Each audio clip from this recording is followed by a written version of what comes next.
been on the block for dough. Notorious, they got to know that life ain't always what it seemed to be. Words can't express what you mean to me. Even though you're gone, we still a team. Through your family, I'll fulfill your dreams. In the future, can't wait to see if you open up the gates for me. Bismillahirrahmanirrahim. Assalamualaikum warahmatullahi wabarakatuh.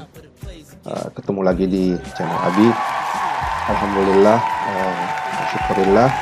Hari ini kita sudah masuk di pertemuan kelima dari mata kuliah Manajemen Bank Sentral dan Otoritas Jasa Keuangan. Kali ini kita akan membahas mengenai kebijakan nilai tukar dan devisa. Di materi sebelumnya kita telah membahas mengenai kebijakan moneter yang berlaku di Indonesia. Ada dua, yaitu kebijakan ekspansif dan kebijakan kontraktif. Nah, kebijakan ekspansif itu sendiri adalah sebuah kebijakan untuk meningkatkan jumlah uang yang beredar di Indonesia. Nah, kemudian untuk kebijakan kontraktif itu adalah kebalikannya,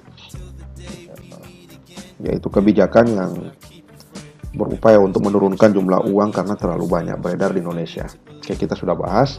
Nah, kali ini kita akan mencoba membahas mengenai kebijakan nilai tukar dan devisa. Seperti biasa teman-teman, sebelum kita lanjut, jangan lupa untuk klik like dan subscribe channel ini. Oke. Kebijakan nilai tukar dan devisa. Nah, nilai tukar itu sendiri merupakan sebuah sistem yang diadopsi oleh sebuah negara dalam rangka untuk mengelola nilai tukar. Kenapa harus nilai tukar? Ya karena kita kan merupakan sebuah negara yang menjadi bagian daripada negara di dunia. Ketika mengadakan transaksi atau mengadakan perdagangan internasional, itu kan melibatkan mata uang yang universal. Jadi karena kita berada di dalam sebuah sistem perekonomian dunia, jadi kita wajib menentukan sebuah kebijakan mengenai nilai tukar. Sedangkan devisa itu adalah merupakan sebuah kekayaan dari suatu negara yang berbentuk mata uang asing. Ya, bisa saja itu dalam bentuk valuta asing, emas dan sebagainya. Nah, untuk materi kali ini kita akan membahas mengenai nilai tukar dan devisa. Sebenarnya tujuannya apa sih untuk kita suatu negara itu untuk membuat sebuah kebijakan nilai tukar dan devisa? Itu yang pertama itu untuk mendukung kesinambungan pelaksanaan pembangunan. Ya kan, karena ketika kita seperti tadi saya bahasakan, kita adalah sebuah ekosistem daripada perekonomian internasional. Jadi ketika kita bertransaksi dengan negara lain di dunia, kita kan beda mata uangnya. Berarti kita harus mempunyai sebuah sistem untuk menyamakan persepsi, untuk menyamakan transaksi dari perekonomian tersebut, sehingga kalau misalkan kita mau bertransaksi di luar negeri, itu akan mendukung pelaksanaan pembangunan. Kemudian yang kedua itu adalah untuk mendukung efektivitas pelaksanaan kebijakan moneter. Iya benar. Dua kebijakan moneter yang kita sudah bahas yang mengenai ekspansif dan kontraktif itu kan harus didukung oleh kebijakan nilai tukar dan devisa yang baik. Kalau tidak, maka kebijakan moneter itu akan menjadi tidak terkendali, teman-teman. Kemudian apa sih wewenang BI atau dalam hal ini Bank Sentral atas cadangan devisa? Ya, BI itu wajib mengelola berhak untuk mengelola cadangan devisa. Ya, cadangan devisa itu ya bisa berbentuk emas atau uang asing dan lain sebagainya. Kemudian berhak juga untuk mengembangkan pasar valuta asing. Selain itu, berhak untuk mengelola nilai tukar.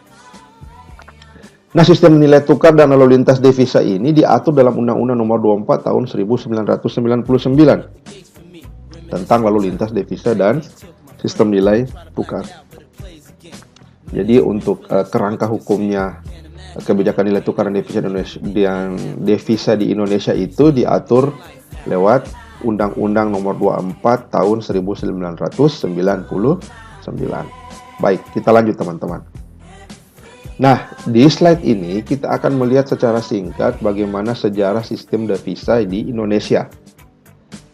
Di tahun 64 itu lewat Undang-Undang Nomor 32 itu kita menganut sistem devisa kontrol.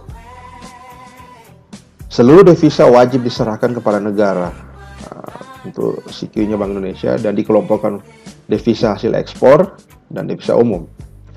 Kemudian naik ke tahun 1970, sistem devisa semi kontrol. Devisa ekspor wajib diserahkan kepada Bank Indonesia, sementara devisa umum bebas digunakan. Kemudian naik lagi ke tahun 1982, menggunakan sistem devisa bebas. Seluruh devisa bebas digunakan oleh penduduk.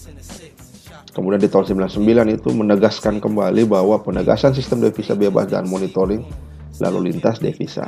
Ini adalah sejarah singkat dari sistem devisa Indonesia, bahwa kita pertama dari devisa kontrol, terus semi kontrol, kemudian beranjak ke devisa bebas, dan lebih ditegaskan lagi di tahun 99 sampai sekarang. Nah, hal-hal penting menurut Undang-Undang Nomor 24 tahun 99 di pasal 2 ayat 1. Setiap penduduk dapat dengan bebas memiliki dan menggunakan devisa. Ayat 2, penggunaan devisa sebagaimana dimaksud pada ayat 1 untuk keperluan transaksi di dalam negeri wajib memperhatikan ketentuan mengenai alat pembayaran yang sah sebagaimana diatur dalam Undang-Undang tentang Bank Indonesia.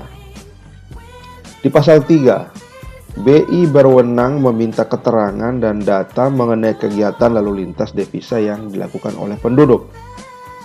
Di ayat 2, setiap penduduk wajib memberikan keterangan dan data mengenai kegiatan lalu lintas devisa yang dilakukannya, baik secara langsung atau melalui pihak lain yang ditetapkan oleh Bank Indonesia.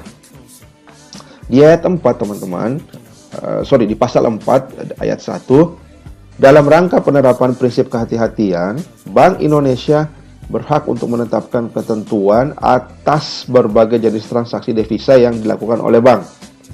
Kemudian di ayat 2, pelaksanaan ketentuan sebagaimana dimaksud pada ayat 1 ditetapkan dengan peraturan Bank Indonesia. Jadi, poin-poin pentingnya itu dari pasal 2 sampai pasal 4 itu bahwa warga, penduduk dapat bebas. Oke. Namun, untuk transaksi di dalam negeri saja dan memperhatikan ketentuan mengenai alat pembayaran yang sah. Oke. Kita beranjak mengenai sejarah sistem nilai tukar. Ini kita secara singkat saja ya teman-teman ya. Dari tahun 71 sampai Maret 83 itu sistem nilai tukar tetap. Isinya itu adalah bank sentral menetapkan nilai tukar terhadap mata uang tertentu sebagai anchor. Dalam sistem ini, excess demand dan supply akan dipengaruhi atau diserap oleh BI melalui intervensi. Okay. Jadi bank sentral itu sebagai anchor. Kemudian beranjak ke April 83 sampai September 86 itu sistem nilai tukar mengambang atau floating, namun terkendali secara ketat. Beranjak ke September 86 sampai Agustus 1997, negara kita menganut sistem nilai tukar mengambang tapi fleksibel. Nah, nilai tukar ditentukan tidak hanya pada mekanisme pasar, tetapi juga dipengaruhi oleh unsur manage dari bank sentral melalui intervensi. Lagi-lagi melalui intervensi jika dirasa kebijakan moneter kita sudah terlalu jauh atau sementara lagi dalam masalah. Nah, sejak tanggal 14 Agustus tahun 1997, sistem nilai tukar mengambang bebas dianut oleh Indonesia. Nilai tukar itu dibiarkan bebas, tergantung pada mekanisme pasar, tarik-menarik, supply dan demand-nya di pasar. Oke, itu adalah sejarah singkat dari nilai tukar. Nah, ini bisa kita lihat sistem nilai tukarnya. Ini yang fix, kemudian ini yang manage, dan ini yang free floating. Nanti di slide berikutnya saya akan menjelaskan apa maksud daripada sistem fix, sistem manage, dan free floating. Oke, teman-teman, ini adalah sepintas saja. Baik, teman-teman, kita sudah sampai di slide yang terakhir dari bagian pertama materi kita. Kita akan lanjut di materi selanjutnya.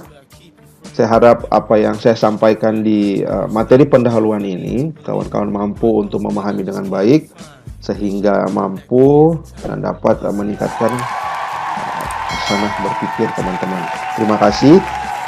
Billahi taufiq wal hidayah. Wassalamualaikum warahmatullahi wabarakatuh.